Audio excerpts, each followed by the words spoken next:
Close your eyes and think of your earliest childhood memory. Can you see it? The colors, the faces, maybe even what you were wearing. Here's the unsettling truth. That memory is fake. Not metaphorically fake, not somewhat inaccurate.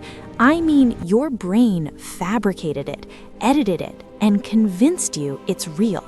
And the more you remember it, the more fake it becomes. Pause. By the end of this video, you'll question every memory you have because your brain isn't a camera, it's a liar. Let me tell you about Jennifer Thompson. 1984, Burlington, North Carolina. A man broke into Jennifer's apartment and raped her at knife point. During the assault, she did something extraordinary. She studied his face, every detail, every feature. She told herself, "I will remember you." Days later, she identified Ronald Cotton from a police lineup. She was certain. "I knew immediately," she said. Her memory was crystal clear, photographic almost. Ronald Cotton was sentenced to life in prison. Pause. Let it sink in. 11 years later, DNA evidence proved Ronald Cotton was innocent. The DNA evidence clears you. No, it can't be. The real attacker was a man named Bobby Poole, who looked similar but wasn't the man Jennifer identified. When Jennifer finally saw Bobby Poole, she didn't recognize him. Her brain had replaced the real attacker's face with Ronald Cotton's.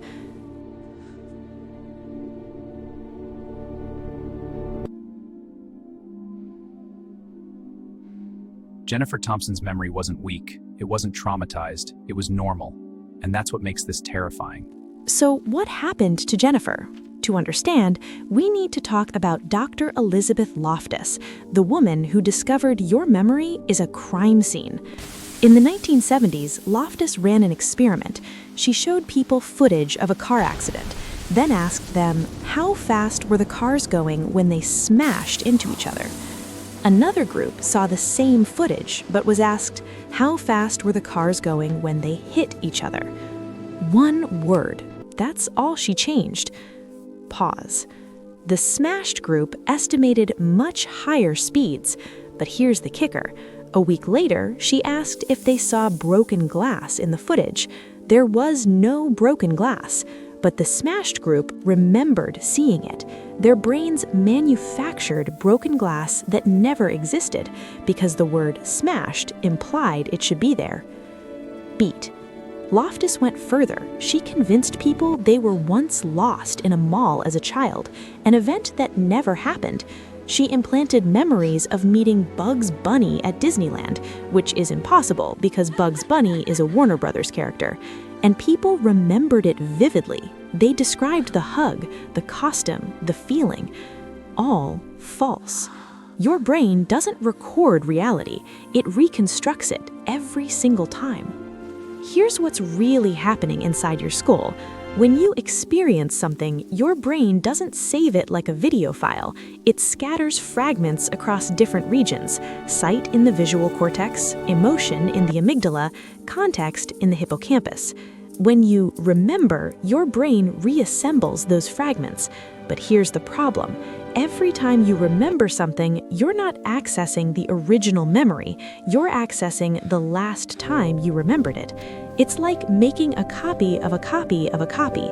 Each time, details degrade, new information bleeds in, and your current emotions rewrite the past. Remember 9/11? Most people have a vivid memory of where they were, what they were doing. Psychologists call these flashbulb memories. They feel photographic. Researchers studied people's memories of 9/11 immediately after it happened, then again years later. The memories had changed dramatically, but people's confidence hadn't. They swore their current memory was correct, even when shown their original account. Your brain prioritizes confidence over accuracy. And here's the darkest part. Your most treasured memories, your first kiss, your graduation, the day your child was born, they've been edited so many times, they're probably more fiction than fact. But it gets stranger. Sometimes millions of people share the same false memory. You've heard of the Mandela Effect. Let me test you. The Monopoly Man. Does he have a monocle? Most people say yes. He doesn't. Never did. Luke, I'm your father. Did Darth Vader say that? Nope. The actual line is, no, I'm your father. Curious George, does he have a tail? He doesn't. He never had one. Beat. How can millions of people misremember the exact same details? Because your brain doesn't just lie to you, it lies efficiently. It fills gaps with what should be there based on patterns and expectations. Which old men should have monocles? Monkeys should have tails. Famous movie quotes should start with the character's name. Your brain is an autocorrect function that never asks permission. I remember it clearly. The water was calm, the sun just right. And then, the rod bent sharply, a huge strike. I fought overhand, the line taut. Finally, I reeled in the prize. Now let me tell you about the most extreme version of this, confabulation. It happens when brain damage, usually to the frontal lobe, removes your brain's fact-checking system. Patients confidently recall detailed events that never happened, with zero doubt. One patient, when asked what he did yesterday, described an elaborate fishing trip, the weather, the fish he caught, his friends' jokes. He'd been in the hospital for 3 months. He wasn't lying, he wasn't crazy. His brain was doing what all our brains do, creating a coherent story from fragments, but without the ability to filter out nonsense. Pause. We're all confabulating, just to a lesser degree. Every day, your brain smooths over gaps, invents details, and convinces you the story makes sense. You remember a version of your life, not the version. So what do we do with this?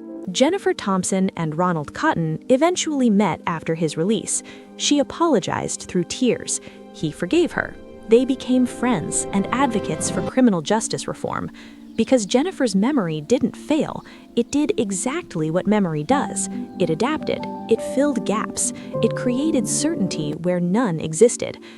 Final beat. Your memory isn't designed to preserve truth.